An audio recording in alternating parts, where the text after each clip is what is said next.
তো দেখো এইটা পুরোটা কমপ্লিট হয়ে গেছে। মাঝে মাঝে একটু একটু করে ছোট ছোট গ্যাপ আছে, ওইগুলোতে আমি লাল লাল ফুলের কুঁড়ি করছি।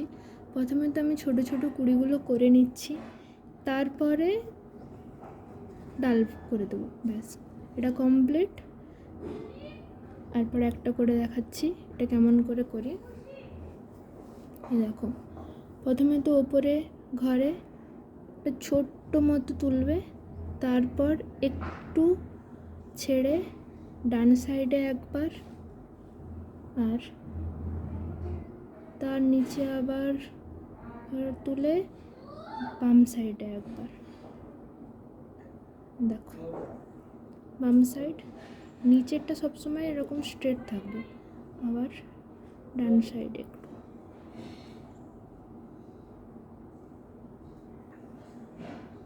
ব্যাস আবার নিচে সমানে নিচে আবার সাইডে। এবার তোমার যতটা বড় কুঁড়ি করার ইচ্ছা ততটাই করবে। মনে হচ্ছে এই জায়গাটা এইটুকুনি করলে হবে, কারণ কি এই নিচের জায়গাতে আমি আবার একটা ডাল করে দেবো। ব্যাস কমপ্লিট। দিয়ে এটা এখানে নিচে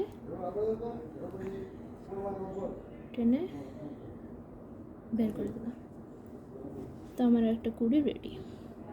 তো এইরকম করে গ্যাপের জায়গাগুলোতে ছোটো ছোটো কুঁড়ি দিয়ে ডালপালা দিয়ে ভর্তি করে দেবো, যাতে এটা দেখতে আরও সুন্দর লাগে।